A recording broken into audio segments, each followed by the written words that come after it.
I was, ever since childhood, just an ordinary person with nothing special about me. I didn't stand out for any particular talent, and I had neither too many nor too few friends. For better or worse, I was an unnoticeable person. So, there was no one who went out of their way to dislike me, except for one person. When I was in junior high, there was a girl who, for some reason, really disliked me. I never understood why she disliked me so much. I first met her when we were in the third grade of elementary school. I sat next to this girl named Sophia in the same class. We were still kids, so there were no complex relationships between boys and girls. We'd often talk about lighthearted things like last night's TV shows or pets we had at home. She seemed like a kind girl, always smiling as she listened to my stories. But that changed around the fifth grade. Sophia and I remained in the same class, even through the shuffling of students, until we graduated from elementary school. Normally, you think spending more time together would make you closer, but with us, it was the exact opposite. Sophia's attitude towards me only got worse and worse. She'd ignore me when I spoke to her, and even if we were sitting next to each other, she'd push her desk away as far as possible, not wanting even to converse. I had no clue why. I was taken aback because I thought we were good friends. I tried to ask her why, but she'd always run away before I could. It seemed like she disliked me. That's all I could figure out. Then we graduated from elementary school and went on to the local junior high. Sophia, who lived nearby, did the same, but we were in different classes. By that time, I didn't care much about it. A little while ago, I might have felt that a classroom without her would be lacking and lonely.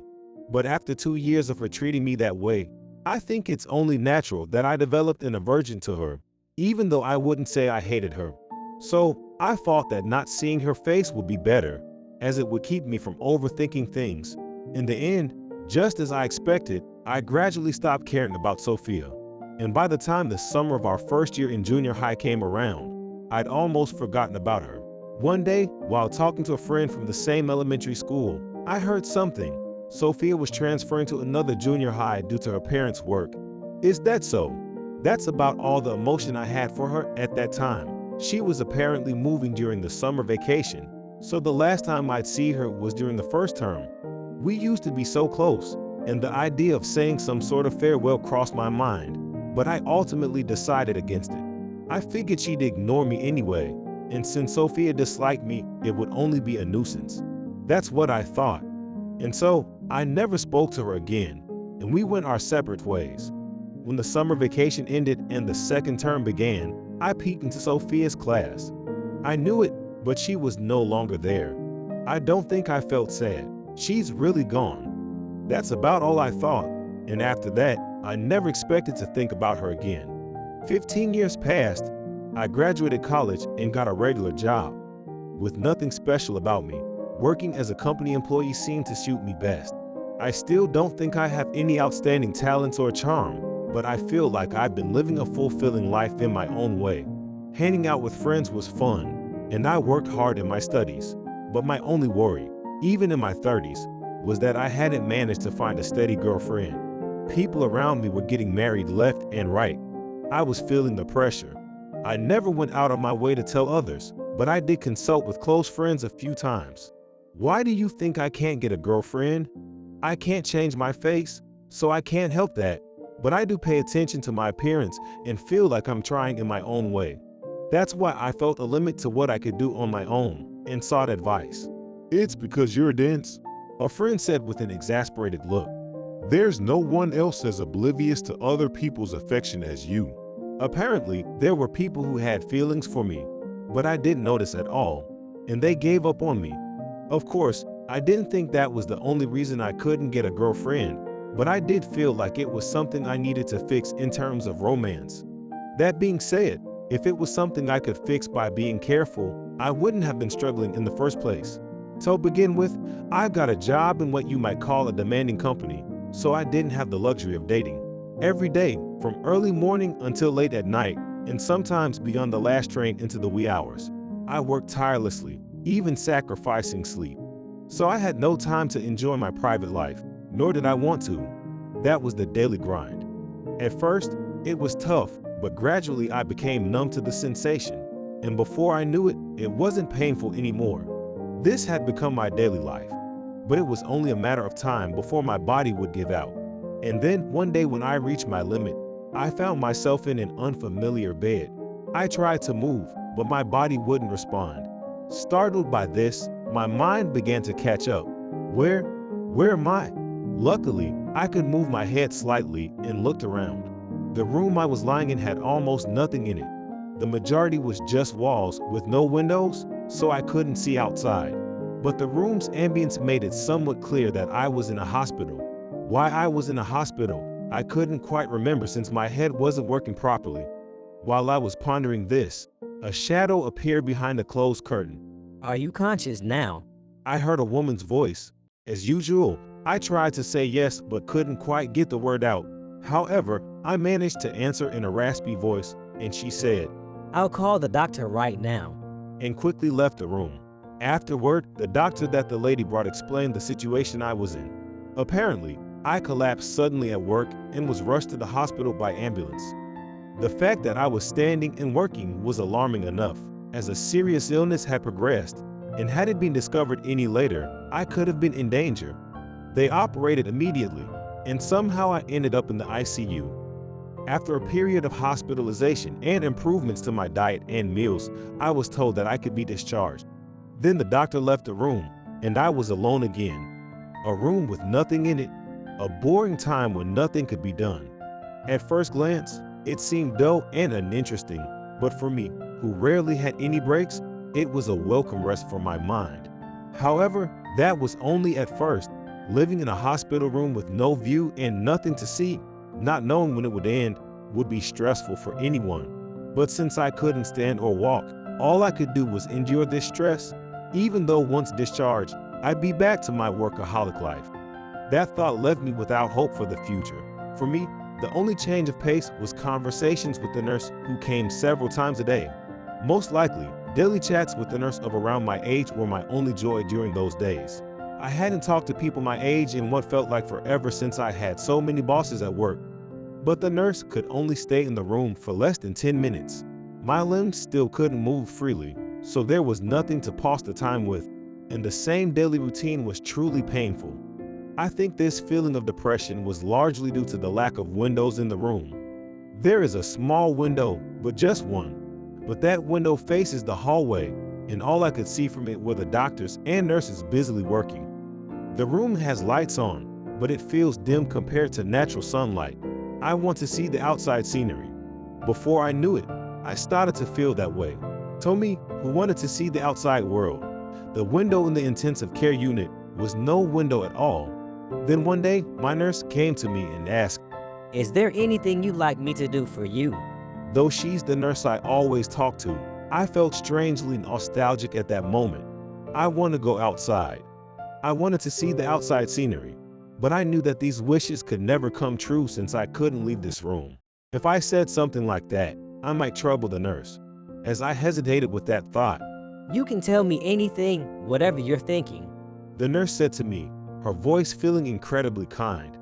Without even thinking, I said, I want to see a beautiful outside view. I want to see a clear, cloudless blue sky. It was something I had thought over and over in my heart, but it was the first time I had said it out loud to someone. Just having someone hear it made my heart feel a bit lighter. The nurse, hearing my words, paused for a moment, but without a troubled look, simply said, I understand. and then she left. I knew well that it was a wish that could not be fulfilled, so I honestly didn't expect anything. If you want your wish to come true, let's work hard to get discharged soon, shall we?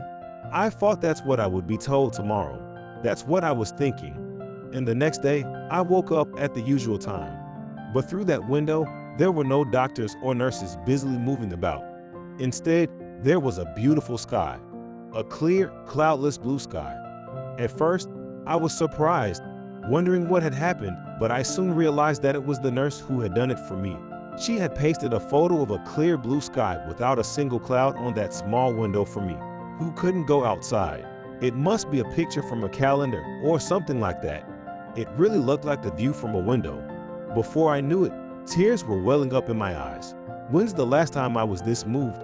I was, of course, happy that my wish was granted, but more than that, the kindness of the nurse who helped me with something unrelated to her job warmed my once cold heart. And what's more, the view from that window was changing every day.